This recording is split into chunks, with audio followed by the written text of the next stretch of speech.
Let's continue to read the biography of Isaiah Berlin, A Life by Michael Ignatieff.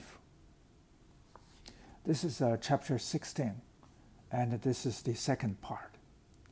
Where did this venture into the darkness leave him? Larry Settentop, a one-time pupil of Berlin, remarked that his teacher liked to venture out into the romantic irrational by day, but always returned to the Enlightenment at nightfall.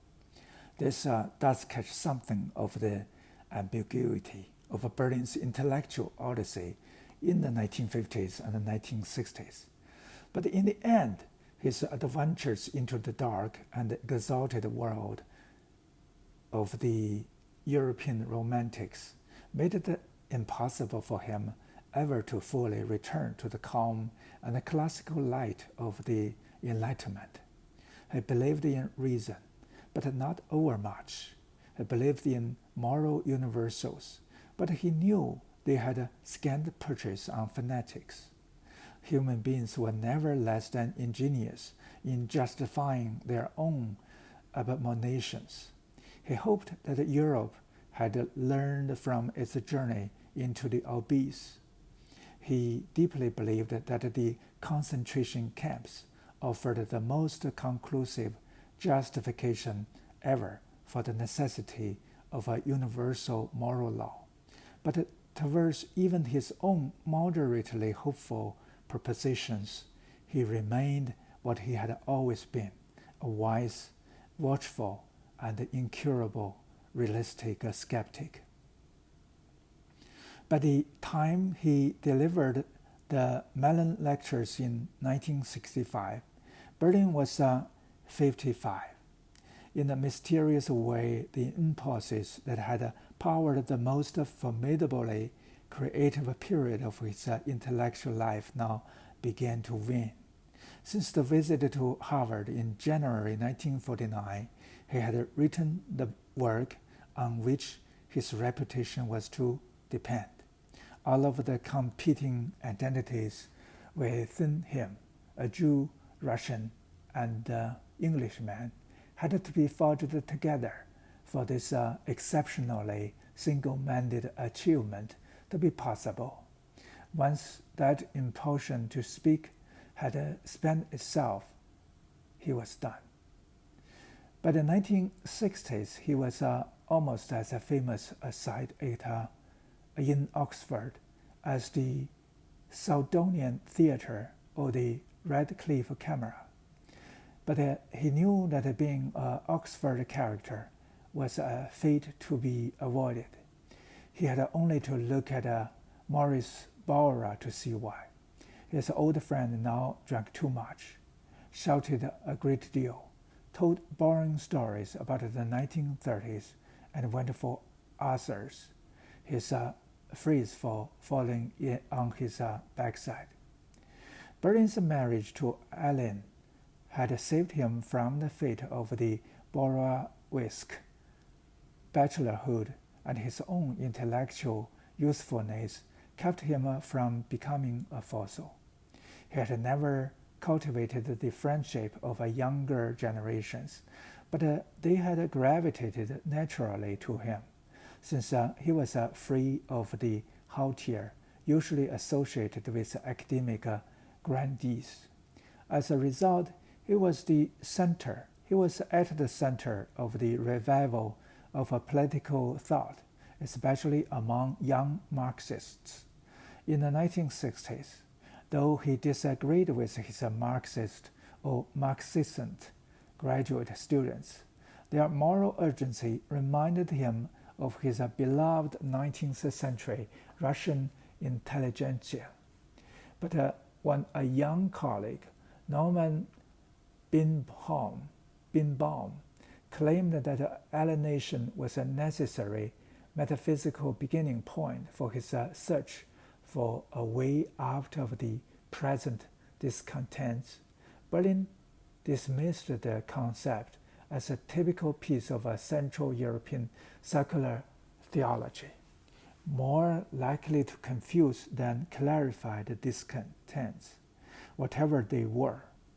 The idea of alienation presupposed the possibility of some kind of a terrestrial paradise, an ideal state of affairs, which is the solution of all problems and the harmonization of all values. This was precisely what he had set his liberalism against. Berlin also remained dubious about the proposition, central to the 1960s Marxist revival, that there was a meaningful distinction between the young and old Marx, between the humanist of the 1940s and the positivist revolutionary of the 1850s. As he wrote to the Harvard Russian scholar Richard Pepys, there was no liberal humanist Marx to be saved from the Stalinist consequences. There was only the young Marx, who believed in swift blows and pushes, and the older one who was resigned to a longer revolutionary build-up. Berlin's visits to American campuses in the 1960s took him right into the radical cauldron. At one point, during the Columbia student strike of 1968, he gave a lecture so close to the police lines that his friends told him to wet a handkerchief to place over his mouth and eyes in case tear gas canisters were fired in his vicinity. His Marxist graduate students, Bert Allman and Marshall Berman, attended the lecture, ready to defend him against hecklers, and if necessary against physical attack. It was not an auspicious time to be a liberal philosopher. Unlike many of his own generation, Stephen Spender and Yehudi Menuhin, for example, who prided themselves on communing with the young, Berlin felt little attraction to the turbulence of the times. He saw the 1960s revolution as an uprising against boredom, security, and the lack of an existential challenge in the post-war capitalist boom.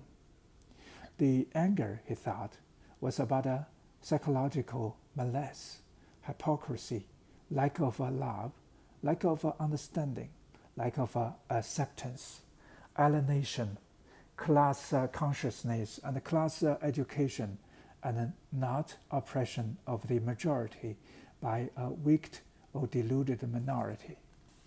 Typically, he explored the discontents of the 1960s by returning to the past through a study of the early 20th century anarcho-syndicalist philosopher Georges Sorel.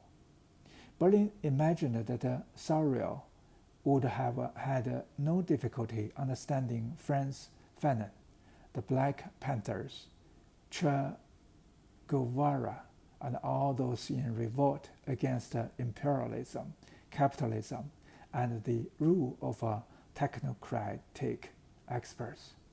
Berlin displayed a certain ironic sympathy both for Sorel and the revolutionaries of the 1960s. In their loathing of a society of consumers without authentic moral values of their own, sunk in vulgarity and boredom in the midst of mounting affluence, blind to sublimity and moral grandeur. But it was ironic sympathy only, in what purported to be a paraphrase of Sorel's views, but which actually expressed one of his own deeply felt paradoxes. Berlin wrote that if a faith in reason is delusive, it is only by the use of a rational method, by knowledge and self-knowledge, that this could be discovered and established. The revolutionary cult of violence, the exaltation of a revolt for its own sake, the loathing of reason were all too dangerous to indulge. His distaste for the philosophy of the 1960s grew as the decade progressed. In 1962, he had met Hubert Marcuse at Harvard and thought him an amiable German cafe intellectual. As Marcuse grew into his role as a guru of the student revolution, Berlin became increasingly disenchanted. Then in 1969, while reading an issue of Encounter, he came upon Marcuse's remark that the world of concentration camps was not an exceptionally monstrous society. What we saw there was the image, in a sense, the quintessence of the infernal society into which we are plunged every day. This caused a rare explosion of intellectual fury. In a letter to Jean Floyd, Berlin exclaimed, "Would you trust such a man with anything?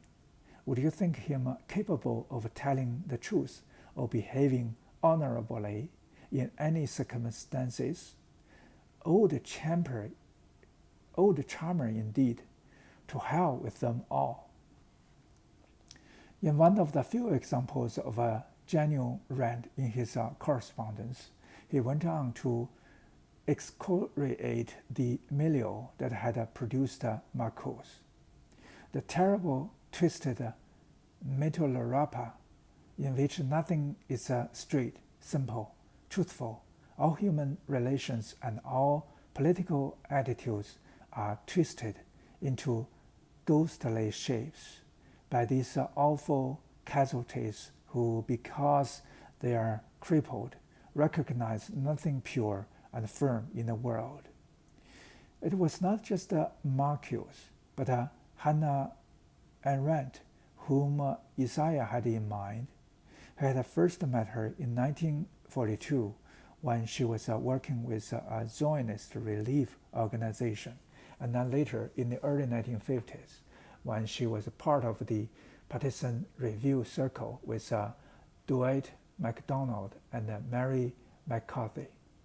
When he met her the second time, she had recounted her Zionism, and he distrusted someone who had changed the position on so fundamental a question. He also thought that certain of her ideas, for example, that the classical Greeks did not respect work, were wrong, and thus weakened much praised book like The Human Condition. His dislike reached a peak over her 1962 book, Inchman in Jerusalem, a report on the banality of evil. Isaiah himself had been in Jerusalem during the Eichmann trial and, like Arendt, had been struck by the banality of the bespectacled defendant in the glass cage. But he was genuinely infuriated by her argument that the European jury might have resisted the Holocaust more effectively. He could only take this personally. The thought that his own people, the gentle, inoffensive, unheroic wash-honks and the sneering sons of Riga, should be criticized from the safety of New York for having failed to stand up to the SS, struck him as a piece of monstrous moral conceit. No moral judgment whatsoever was possible from conditions of civility on the behavior of human beings in conditions of danger. Even active collaboration could not be condemned outright. This distaste for the fashionable intellectuals of the 1960s, Arendt and Marcuse, deepened into something approaching intellectual despair when he surveyed the student revolutionaries themselves. Berlin was in America when armed black students took over the campus at Cornell. He was told by Harvard colleagues that they feared students might set fire to the books in the Weidner Library. He witnessed an earnest concern for university reform by moderate students being hijacked by violent nihilism, which refused even to justify its own destructiveness. As he wrote to Bernard Williams from New York in early 1969, quote, "Is there something we genuinely do not understand about the people who refuse to give rational answers to questions but what they want, how they intend to do it, what their principles are, how they estimated the moral cost?" End quote.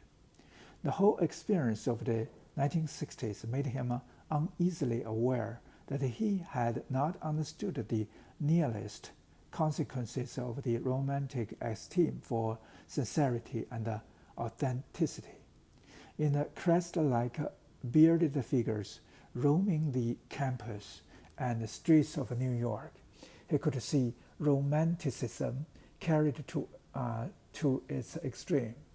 In a letter to his old friend Nyota Kalin, with whom he had made his BBC radio broadcasts, Isaiah confessed the depth of his alienation from the romantic nihilists of his day. Quote, "I feel depressed by the rapid growth of barbarism. I dare say every generation has among our young men.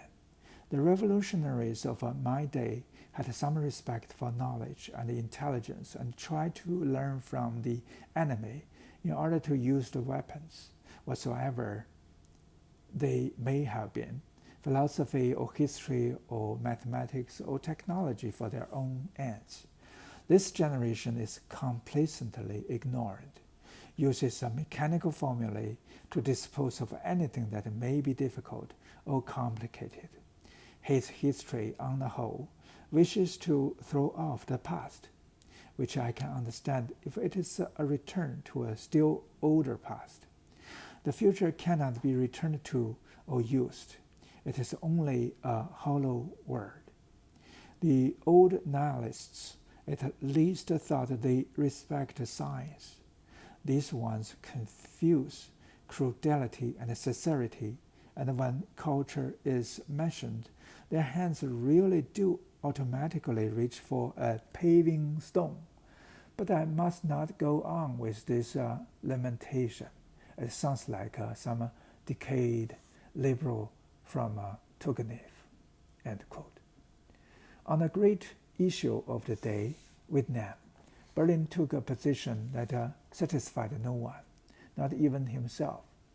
Some of the Americans he became closest to in the 60s, such as Robert Silvers, the founder editor of the New York Review of Books, were passionate in their opposition to the war. Others, like Arthur Schlesinger and McGeorge Bundy, were burdened by their role in the American buildup in Vietnam during the Kennedy presidency, while still others, like Joe Ossoff, were intransigently in favor of pursuing a military victory. Berlin congratulated himself on remaining on good terms with friends who could barely stand to be in the same room.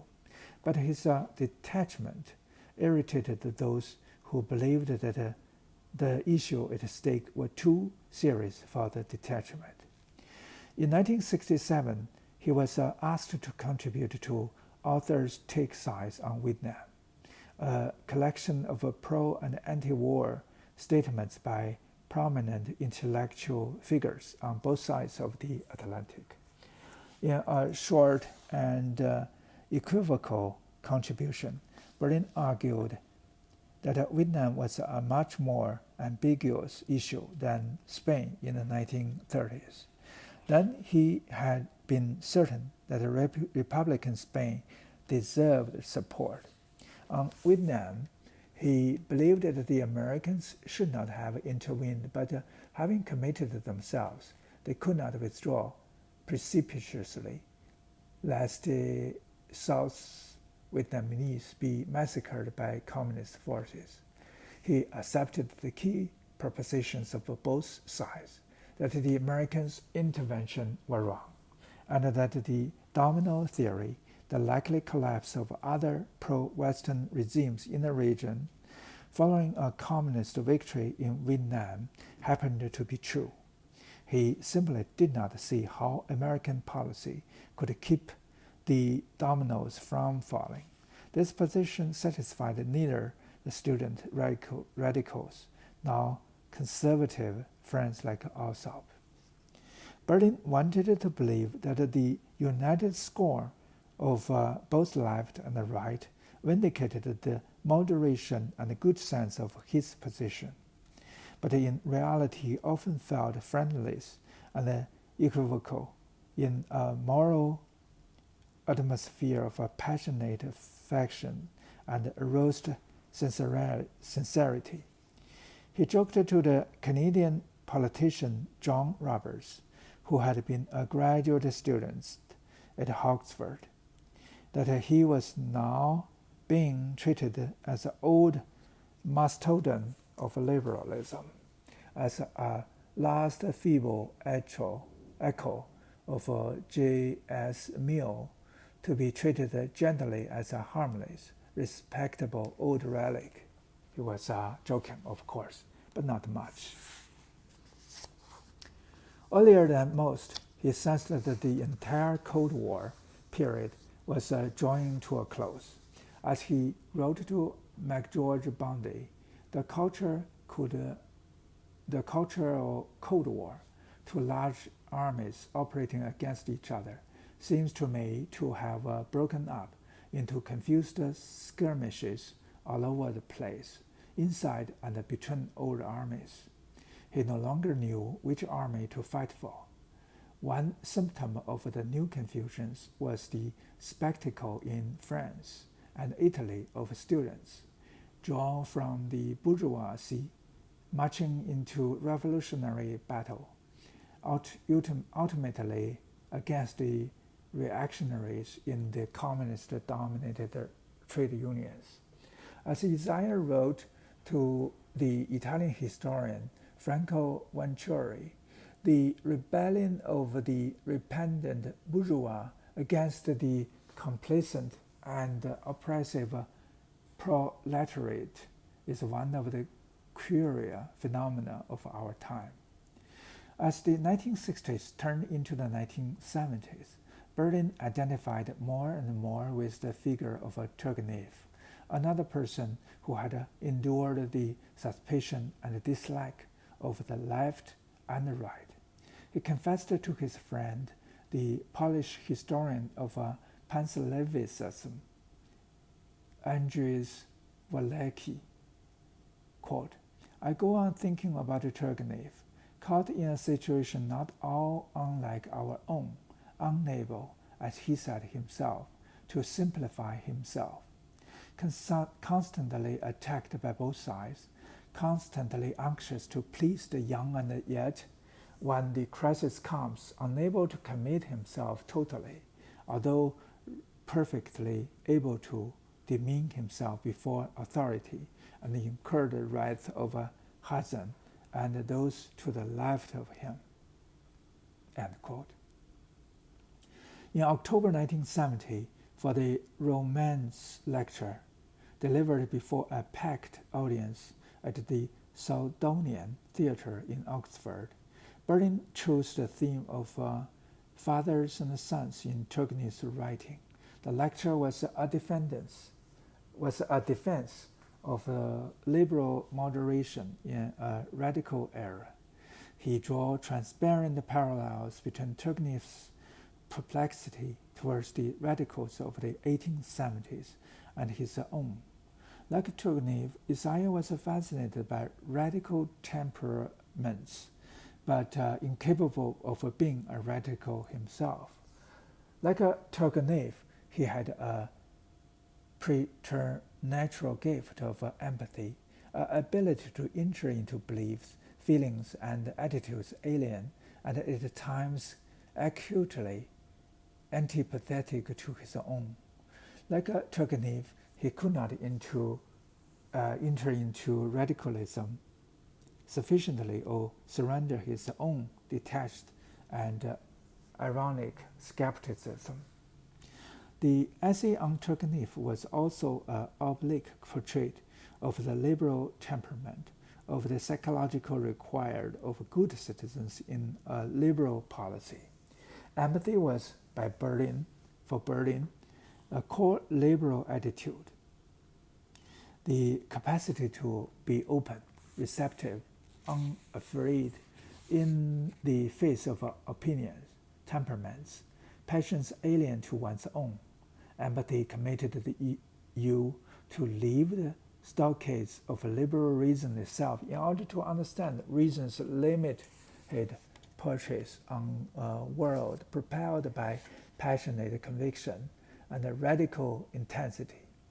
Empathy of this sort did not imply relativist indulgence. It meant coolly establishing what could be negotiated across the frontiers between the convictions and what could not. The result was a moral psychology of a liberal life which, while unsystematic, was as deep as anything within the liberal canon since Adam Smith's theory of moral sentiments. Turgenev occasioned a still more intimate encounter with another liberal dilemma, the problem of courage. Turgenev was accused of, throughout his career, of ingratiating himself with the authorities and the revolutionaries alike, and of securing the trust of neither side. Even Herzen, who respected his literal genius, thought Turgenev equivocating old maid in politics. Such in crude terms was the charge whispered behind Berlin's back throughout his steady ascent through the upper reaches of English life, that he had run with the hares and hunted with the hounds, that he had wanted to be thought a man of the left, but actually felt more comfortably among the right. All of these feelings mounted to the single indictment that he lacked the existential courage to stand and be counted.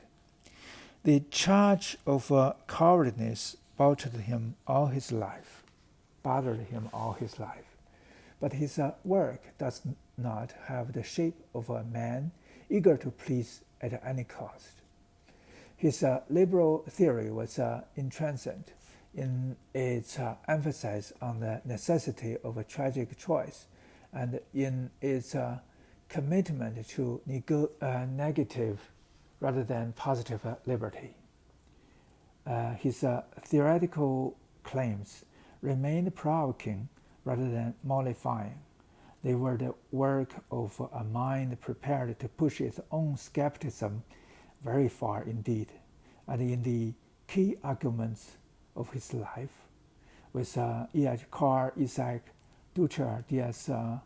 Eliot, Arthur Koestler, Adam Weintraub, Berlin gave no ground at all, nor had he been a smooth suavist.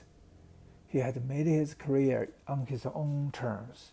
He left academic philosophy and followed a highly idiosyncratic path of his own in the borderlands between history and philosophy, without mentors to guide him or disciples to follow. This may not take courage, but it certainly indicates a temperament prepared to take intellectual risks. He also knew how to make a risk in his personal life. He sought after the love of a married woman with children and eventually made her his wife. Of all the risks he ever took, it was the one most worth taking. Yet the issue of courage caused him real anguish. This in itself is interesting, that he should have believed that intelligence and achievement could not remain failures of will. This issue also tormented his hero, Turgenev.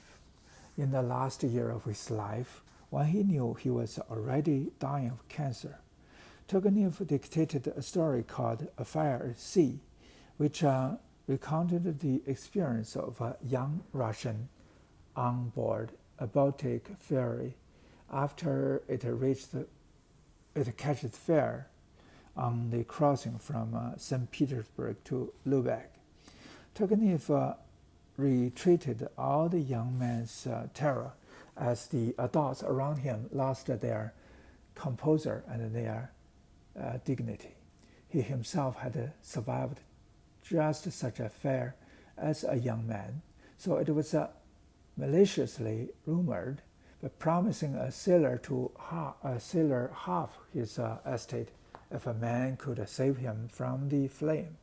A fire at sea was thus a dying man's attempt to confront the rumors of a cowardice that had haunted him all his life. What seems to have drawn Berlin to Turgenev's story was his touching candor about the feelings of his youth. Yes, Turgenev admitted he had briefly lost his mind and had indeed offered money to a sailor if he could save him. But he had regained his composure within seconds and later helped others into lifeboats before himself. Berlin translated the story and read it on BBC Radio in 1957.